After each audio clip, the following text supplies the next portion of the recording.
The marketplace smelled like 1,000 different worlds mixed together. David Walsh pushed through the crowd of aliens, haggling over strange fruits and glowing crystals. His work shift had ended an hour ago, but he took the long way home through the lower districts. Anything to avoid the empty silence of his quarters that a flash of copper caught his eye near the far wall. David stopped walking. Between two vendor stalls sat the smallest dragon he had ever seen. The little creature couldn't have been more than 4 years old, sitting cross-legged on a dirty blanket with a handful of items spread before him. His scales were dull, like they hadn't been properly oiled in weeks. Bright amber eyes watched the passing crowd with desperate hope. David moved closer, pretending to examine a nearby fruit stand. The dragon hatchling held up a broken music box to a tall insectoid alien. His voice was so quiet David barely heard it. "Please, sir. Only 5 credits. It still plays music if you wind it carefully." The insectoid made a clicking sound that might have been laughter and walked away. The little dragon's shoulders sagged. He carefully placed the music box back on the blanket next to a faded picture book and a small wooden ship with a broken mast. An elderly reptilian merchant at the neighboring stall noticed David watching. She leaned toward him, speaking in the common trade language. "Don't waste your sympathy on that one. Been here 3 weeks now. Abandoned by his own clan." David felt something twist in his chest. 3 weeks? Where does he sleep? Ventilation shafts, probably. Dragon hatchlings are tough. If he can't survive on his own, well, that's their way. The merchant shrugged her scaled shoulders. No one else will take him. Dragons don't do charity, and most species won't touch a dishonored hatchling. Bad luck, they say. David looked back at the child. The hatchling was trying to smooth out wrinkles in his blanket with small clawed hands. Every movement spoke of hunger and exhaustion, but he sat up straight, maintaining what little dignity he had left. A group of young aliens walked past, pointing and laughing. One kicked dirt onto the blanket. The dragon hatchling flinched but said nothing. He carefully brushed the dirt away from his precious few belongings that David's feet moved before his mind caught up. He crossed the remaining distance and knelt down in front of the blanket. The little dragon looked up at him with wide eyes.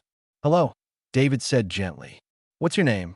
The hatchling blinked in surprise. Most people didn't ask his name. "Pip, sir. Would you like to buy something?" "Everything is good quality." David picked up the music box. It was old and scratched, the kind of toy a child might treasure. The winding mechanism was bent, but when he turned it carefully, a soft melody played for a few seconds before stopping. "How much?" David asked. 5 credits. Pip's voice tried to sound confident, but David heard the tremor in it. David pulled out his credit chip. "I'll give you 50. Pip's eyes went huge. "But sir, that's too much." It's worth 50 to me," David said firmly. He transferred the credits and tucked the music box into his jacket pocket. "When did you last eat?" Pip's claws curled into small fists. I'm Fina." It was obviously a lie.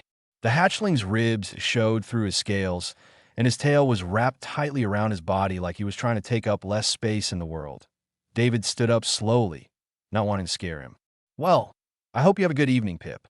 He walked away, but stopped at a food vendor 2 stalls down. He watched from the corner of his eye as Pip carefully counted the credits 3 times, like he couldn't believe they were real. Then the little dragon gathered his remaining items into a small cloth bundle and walked to a different vendor. Pip bought a container of basic nutrient paste, the cheapest food available. He sat back down on his blanket and ate with the kind of desperate speed that said he hadn't had a proper meal in days. He scraped the container clean with one claw, then licked it to get every last bit. When the food was gone, Pip carefully folded his blanket and tucked his bundle of belongings against the wall. He curled up on the cold floor nearby, tail wrapped around himself, using the blanket as a thin cover. David felt his heart break. The child was alone in a station full of thousands, and no one cared. He thought about his own daughter, gone now for 5 years. She would have been about 8 years old.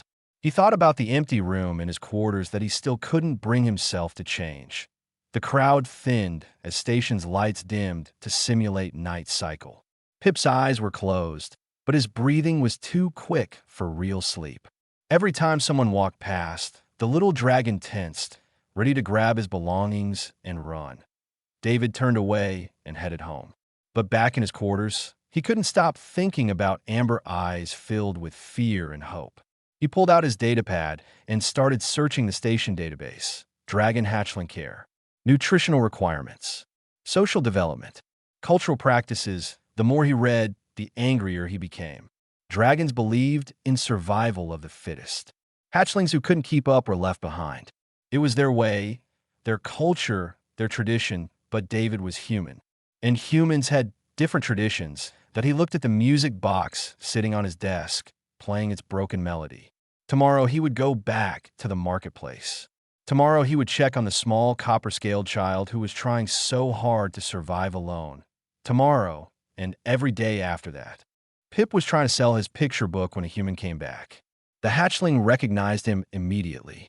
It was hard to forget someone who had paid 50 credits for a broken music box. David carried a warm container that smelled like real food, not the cheap nutrient paste Pip had been surviving on. The human sat down on the floor beside the blanket without asking permission. "I bought too much lunch," David said, setting the container down. "Hate to waste it. You interested?" Pip's stomach growled loudly. His cheeks flushed darker copper with embarrassment. "I don't take charity. Not charity. I'm just bad at estimating portions." David opened the container. Steam rose from seasoned vegetables and actual protein chunks. "Help me out here." Pip hesitated for only a second before his hunger won. He ate slower this time, trying to maintain some dignity. The food was warm and flavorful, so different from the bland paste he'd been choking down. He hadn't realized how much he missed real meals. David didn't talk much while Pip ate. He just sat there, watching the crowd go by. It was comfortable somehow. When Pip finished, David produced a second smaller container with sweet fruit pieces. Pip's eyes went wide. "Dessert," David explained. "Also bought too much." This became their pattern. Every day after his shift, David would show up with food he claimed was extra. Sometimes it was hot soup.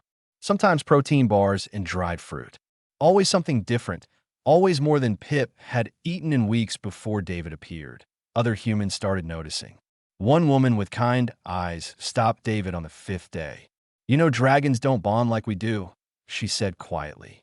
"They don't form attachments. You're wasting your time and credits." David just smiled. "Maybe, but he's a kid who needs help."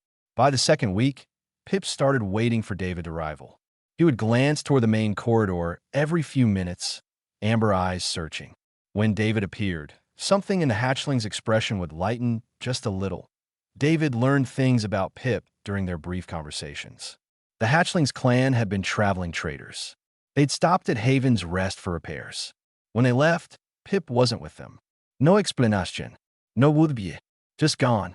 I slowed them down," Pip said one day, voice flat. "I got sick during the journey. Needed extra food and medicine. Dragons don't keep weak hatchlings." "That's not weakness," David said firmly. "That's just being a kid.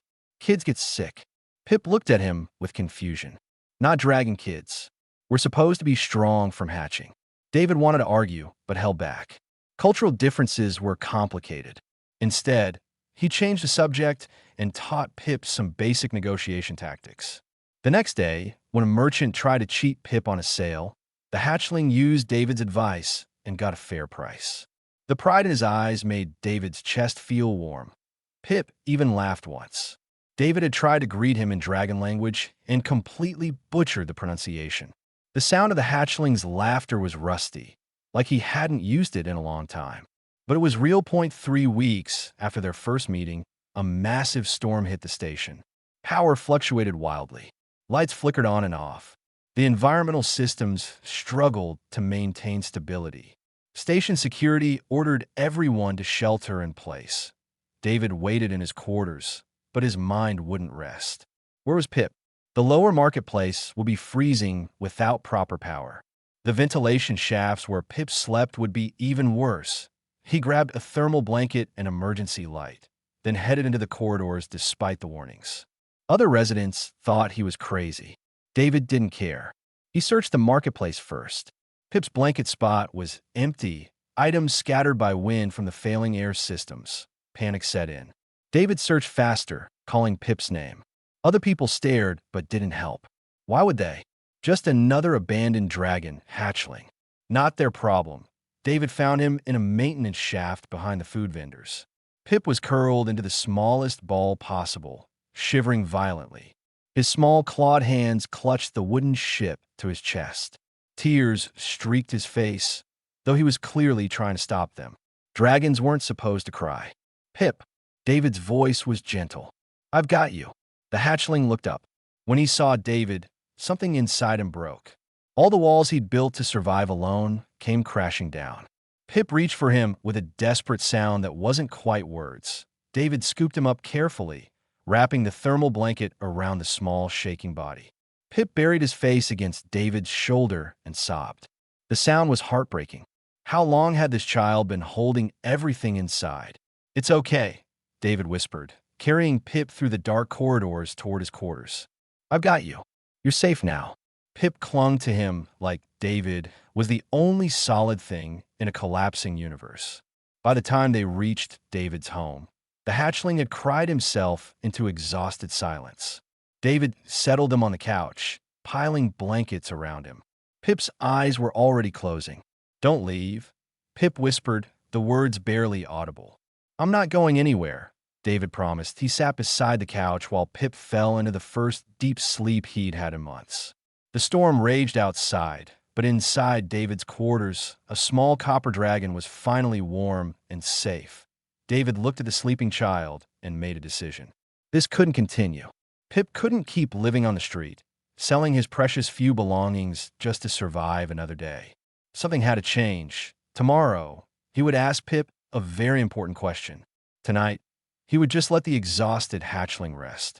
Sunlight through the window woke Pip. Real sunlight, not the harsh artificial lights of the marketplace. He blinked in confusion, then remembered. The storm, the human finding him, being carried somewhere warm. Pip sat up carefully. The blankets around him were soft and clean. The room smelled like cooking food. His stomach immediately reminded him it was hungry again. David appeared in the doorway holding 2 plates. Morning. Thought you might be hungry. Pip stared at the actual breakfast. Eggs. Toast. Real food served on actual plates. Why are you doing this? David sat down in a nearby chair. Because you need help. Eat up. They ate in silence. Pip kept glancing around the quarters. There were pictures on the walls. Books on shelves. A small potted plant by the window. Things that made a place a home instead of just a room. When breakfast was done, David leaned forward with his hands clasped. Pip, I want to ask you something important. You can say no, but I want you to think about it carefully. Pip's heart started beating faster. Okay, would you like to stay here with me? Just for a while, until we figure things out. The words hung in the air. Pip's first instinct was to refuse. Dragons didn't accept charity. Dragons didn't live with other species. Dragons survived on their own or not at all. But Pip was so tired of being alone. So tired of being cold and hungry and scared. The thought of going back to that blanket in the marketplace made his chest hurt.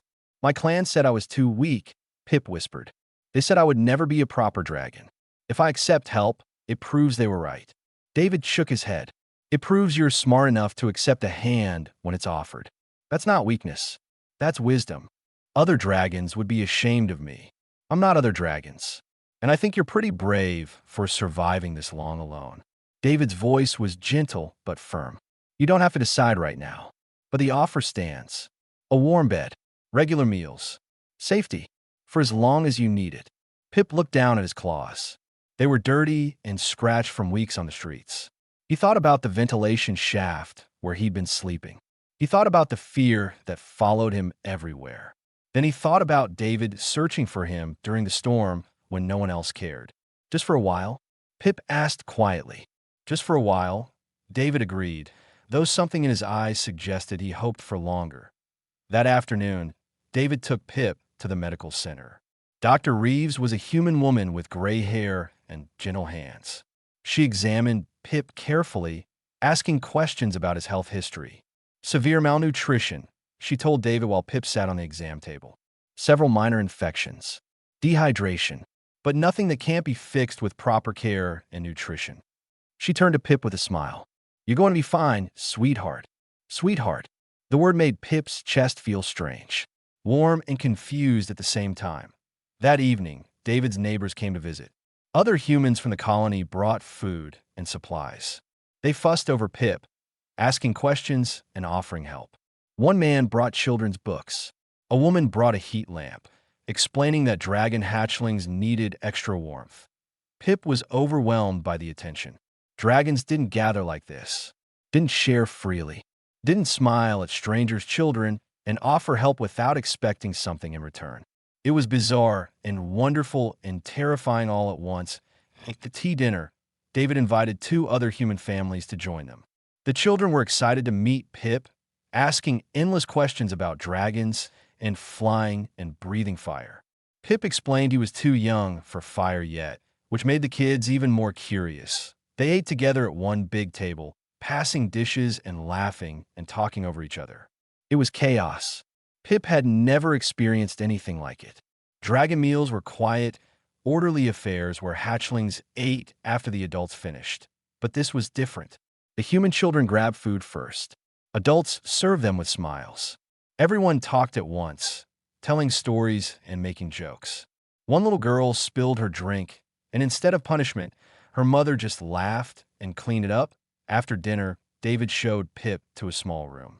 It had a bed with a thick mattress, soft blankets, the heat lamp glowing warm in the corner, shelves ready for belongings, though Pip only had his cloth bundle with the picture book and wooden ship. "This is yours," David said, "for as long as you're here." Pip touched the blankets with one claw. "Why do you care about me? I am nobody." A failed dragon hatchling that even his own family didn't want. David knelt down, so they were eye level. His expression was sad and understanding at the same time. 5 years ago, I had a daughter. She was 6 years old. There was an accident on our colony transport. I lost her and my wife in the same day. Pip's eyes went wide. "I am sorry." "Me too.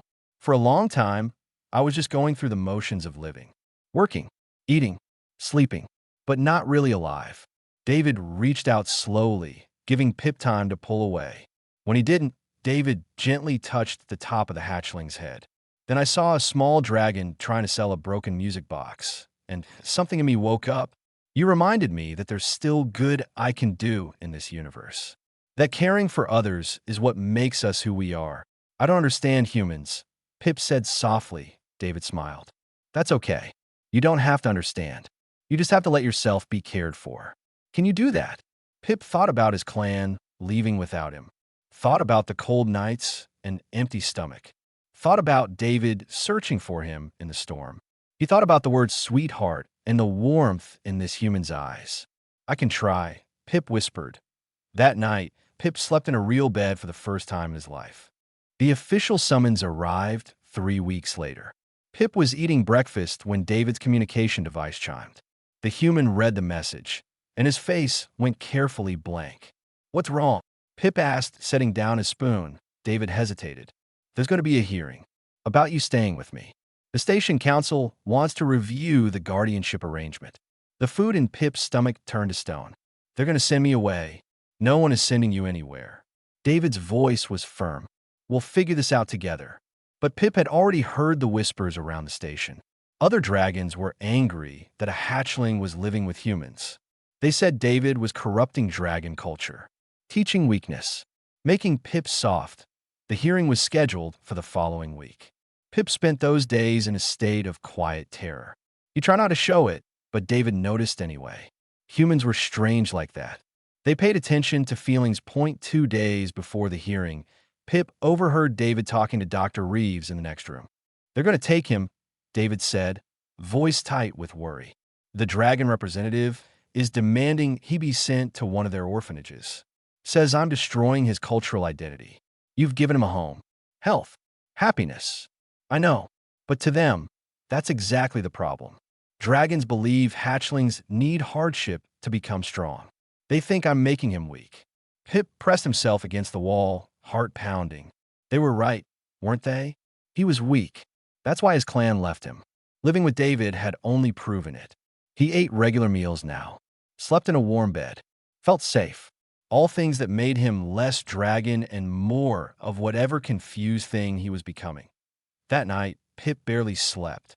When morning came, He was withdrawn and quiet. David tried to cheer him up with his favorite breakfast foods, but Pip just pushed them around his plate. The hearing room was intimidating. Council members from 6 different species sat at a curved table. Station Administrator Quillen presided over the proceedings with his insectoid compound eyes watching everything. The dragon representative was named Torval. He was massive, with dark green scales and cold yellow eyes. He stood with perfect posture, radiating disapproval. "This human has interfered with dragon cultural practices," Torval began. The hatchling was undergoing a traditional survivability test. His clan determined he was not fit to continue with them. "This is our way. It has been our way for thousands of years." Quillen's antenna twitched. "Mr. Walsh, you filed for temporary guardianship. Explain your position." David stood, holding Pip's small clawed hand. Pip wasn't undergoing a test. He was abandoned, left alone on a space station with no resources, no support, and no one checking if he survived. That's not a test.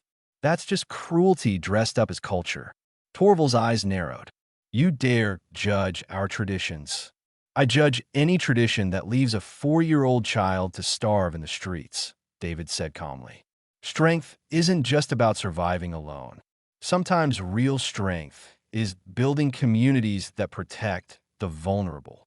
Other council members murmured among themselves. The representative from the insectoid colony spoke up. "This seems to be an internal dragon matter. Should we intervene?" A human representative named Patricia stood. "We should absolutely intervene. We're talking about a child's welfare. If this were a human child, we'd never tolerate such treatment. Why should we have different standards for other species?" "Because different species have different needs," Torval countered. "Dragons require challenge to develop properly. Your human softness will destroy what makes him dragon." David squeezed Pip's hand gently. "Why don't we ask Pip what he wants?" All eyes turned to the small copper dragon. Pip wanted to disappear, wanted to hide. But David had taught him that being scared didn't mean you couldn't be brave. He stood up on shaky legs.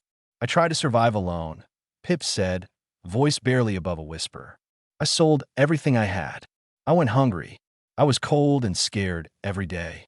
If that's what being a proper dragon means, then I don't want to be one." Torval looked at him with something like pity. "You see, the human has already corrupted him. This is exactly why he must be removed and placed in proper care." "Proper care." Pip's voice grew stronger. "I was dying. David saved me. He gave me food and warmth and safety. He taught me I have value even when I'm not perfect." "How is that corruption?" "Because it teaches you weakness," Torval said flatly. "Life is harsh. The galaxy is dangerous. Dragons who cannot survive hardship become liabilities." David spoke again, his voice steady. "I've watched Pip grow stronger every day in my care. He's learning, growing, developing skills. But he's doing it with support instead of in spite of its absence. That doesn't make him weak. It makes him balanced." The council deliberated for what felt like hours. Pip sat beside David, trying not to cry. Dragons didn't cry. But lately, Pip had been crying more often. David said it was healthy to express emotions. But what if Torval was right? What if David was turning him into something that couldn't survive in the real world? Finally, Quillen spoke. "This council cannot make a final determination today. We grant an extension of temporary guardianship for 3 more months while we investigate further. Mr. Walsh, you will continue caring for Pip during this time. Torval, your concerns are noted, but we need more evidence before making a permanent decision." It wasn't a victory, but it wasn't defeat either. David and Pip left the hearing room together. Outside, David knelt down and pulled Pip into a hug. "I won't let them take you," David whispered. "I promise." Pip wanted to believe him. But that night, wrapped in his warm blankets in his safe room, he had nightmares about being sent away. He woke up crying and ran to David's room. David was already awake, like he'd been waiting. He lifted the blankets without a word, and Pip climbed into bed beside him. 3 months passed like water flowing downhill. Pip barely noticed time moving because he was too busy living. For the first time in his young life, he had routines that felt good instead of scary. Mornings meant breakfast with David. The human always made sure Pip ate enough, packing extra snacks for later. Then came school at the human colony's education center. At first, Pip had been terrified, but the teacher, Mrs. Patterson, was patient and kind. The other children accepted him without question, like having a dragon classmate was the most natural thing in the universe. Pip learned to read better, learn mathematics and history, learn about different planets and species. The human children asked him to teach them dragon words, and Pip found he liked being the expert for once that he made friends. A human girl named Amy who loved drawing. A boy named Robert who collected rocks from different worlds. They invited Pip to play during recreation time, never making him feel different or wrong. After school, Pip would wait in the corridor for David to finish his maintenance shift. Then they'd walk home together, Pip chattering about his day, while David listened with genuine interest. No adult had ever cared about Pip's thoughts before. Evenings were for homework, which David helped with even though human mathematics confused him sometimes. Then dinner, often with neighbors joining. The human community had adopted Pip as one of their own. People brought him small gifts, asked about his day, remembered his favorite foods. Pip was healthier now. His scales had regained their shine. He gained weight. Dr. Reeves said he was developing exactly as a dragon hatchling should, just with better nutrition and care than most received. But the upcoming final hearing loomed over everything like a dark cloud. David tried to hide his worry, but Pip could feel it. The human spent his evenings preparing documents, gathering testimonies, building a case for permanent guardianship. One night, while David was tucking him in a bed, Pip asked the question that had been bothering him for weeks. What if I don't want to be a dragon anymore? David sat on the edge of the bed, his face serious. What do you mean? Dragons are supposed to be tough, independent, strong enough to survive alone. I'm not any of those things. Pip pulled the blanket tighter. Maybe Torval is right. Maybe I'm broken. You're not broken. You're 4 years old. You're supposed to need help and support. That's what being a kid means. Dragon kids are different. David was quiet for a moment. Pip, being dragon is part of who you are. Your scales, your heritage, your culture. I would never want you to lose that. But culture should serve people, not hurt them. If dragon traditions say you're worthless because you needed help, then those traditions are wrong. But what am I supposed to be? Not a proper dragon. Not human. Just something confused in the middle. David smiled gently. You're Pip. You're smart and brave and kind. You're learning to read and making friends and healing from hard times. That's enough. That's more than enough. Pip thought about this while David turned off the light. In the darkness, he whispered, David, can I call you Dad? The silence stretched. Then David's voice came back, rough with emotion. I would be honored. The word felt right in Pip's mouth. Dad, not David the human, not David the guardian. Just Dad. 2 weeks before the final hearing, something unexpected happened. 3 more dragon hatchlings appeared at the human colony's community center. They were thin and scared, recently abandoned by their own clans. Word had spread about the human who took in a dragon child. David didn't hesitate. He organized the human community to help. Families opened their homes. Dr. Reeves provided medical care. Mrs. Patterson enrolled the hatchlings in school. Pip watched it happen with wonder. This was what humans did. They saw someone in need and helped, not because they had to, but because they wanted to, because they believed everyone deserved kindness. The dragon hatchlings were wary at first, just like Pip had been. But slowly, they started to relax, started to play, started to believe they might be safe. Pip helped them adjust, sharing what he'd learned. He taught them which foods humans liked to cook, showed them how to ask for help without feeling ashamed, explained that crying wasn't weakness, just a way to let out big feelings. One of the new hatchlings, a small blue dragon named Sky, clung to Pip like a younger sibling. Does it get easier? She asked one day. Pip thought about his first weeks with David, the fear and confusion, the slow building of trust. Yeah, he said finally.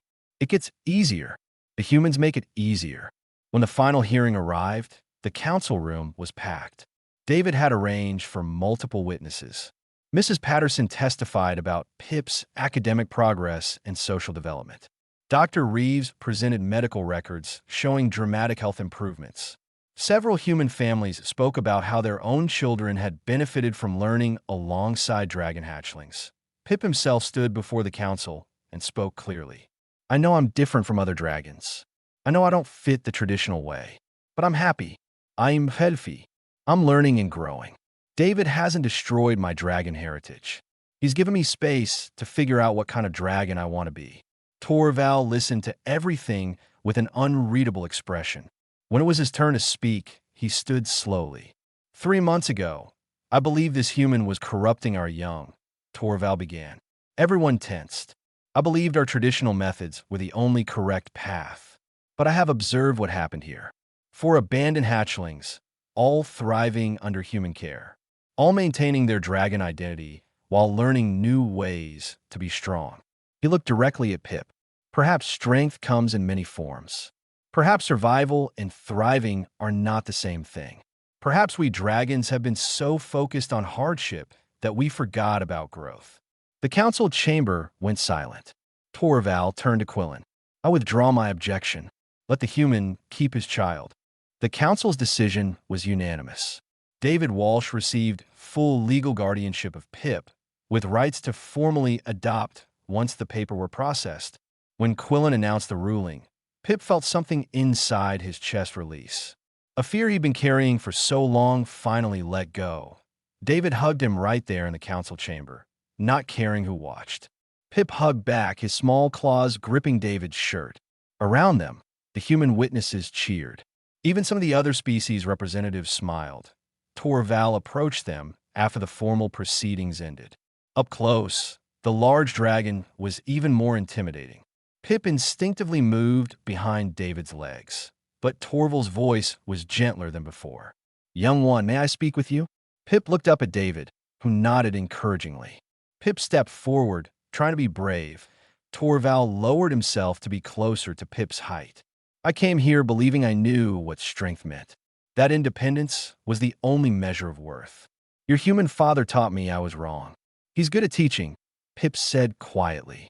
Indeed, Torval's yellow eyes studied Pip carefully. You survived alone when your clan abandoned you. That took strength.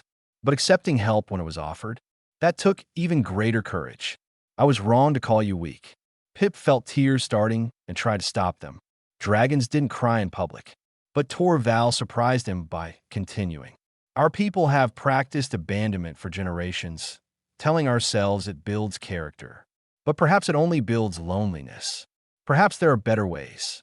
Torval stood tall again. You have found a different kind of strength, young Pip.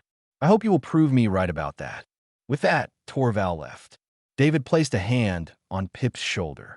You okay? David asked. Pip nodded, unable to speak past the lump in his throat. They walked home together through the station corridors. Pip's clawed hand tucked safely in David's larger one. That evening, David made Pip's favorite dinner. Halfway through the meal, he pulled out an official document. This is the adoption paperwork, David explained. Once it's filed, you'll legally be my son. Not just guardianship, actual family. Your name will be Pip Walsh if you want it. Pip traced the letters of his new name with one claw. Will I still be dragon? You'll always be dragon. This just means you're also family. Both things at once. I like both things at once, Pip decided. They signed the papers together, David's signature in human script and Pip's careful mark beneath it. It felt important, and right 6 months later, their home had changed. 2 of the other abandoned dragon hatchlings, Sky and Finn, had been adopted by different human families in the colony. The third, an older hatchling named Ridge, was staying with David and Pip while they searched for the right permanent placement. The human quarters had been modified to accommodate dragon needs. Heat lamps in every room, reinforced furniture, a small collection of dragon heritage books that David had purchased so the hatchlings could learn their own history. Pip attended school regularly now, consistently earning high marks. His teacher said he had a gift for helping other students, especially ones who felt different or struggled to fit in. Pip understood what it meant to not belong. He used that understanding to help others feel welcome. David's quarters became a gathering place. Other families visited regularly. Human children played with dragon hatchlings. Adults shared meals and stories. It was chaotic and warm and full of life. One afternoon, Pip was helping Ridge with homework when a younger dragon asked, "Do you ever miss your old clan?" Pip thought about it carefully. Sometimes I wonder what happened to them. If they ever thought about me. but I don't miss being with them. They didn't want me. David wants you, Ridge said. That's better. Yeah, Pip agreed with a smile. That's much better. That night, Pip had his regular video call with Mrs. Patterson to discuss an upcoming school project. After they finished, David appeared in the doorway. Got something to show you, David said. Looking excited, he led Pip to the small balcony attached to their quarters. The station's viewing port showed the stars beyond, endless and bright. David had set up 2 chairs and warm blankets. They sat together, looking out at space. David pointed out different star systems, telling Pip stories about the colonies and worlds that orbited them. You know what I think about sometimes? David said quietly. If I hadn't walked through that marketplace that day, if I'd taken a different route home, we wouldn't have met, Pip said, right? And my life would still be empty, just going through motions. David put his arm around Pip's shoulders. You saved me as much as I saved you. Pip leaned against David's side, feeling safe and warm. I'm glad you're a human. Oh yeah? Why is that? Because dragons don't do this. Don't keep kids who struggle. Don't make families out of strangers. Don't believe people have value just because they exist. Pip looked up at the stars. Humans are weird like that. In a good way. David laughed. We are pretty weird, but it works for us. They sat in comfortable silence, watching the stars turn slowly beyond the viewing port. Pip thought about the small copper dragon who used to sell broken toys on a dirty blanket. That hatchling had been so alone, so desperate, so convinced he was worthless. Now, that same hatchling had a father who loved him, had friends who accepted him, had a community that protected him, had a future full of possibilities instead of just survival. Dad, Pip said softly. Yeah, buddy. Thank you for not walking past that day. David pulled him closer. Best decision I ever made. Below them, in the station marketplace, another lost child wandered alone. But this time, Pip noticed. This time, he tugged David's sleeve and pointed. Together, they went to help, carrying forward the kindness that had saved them both.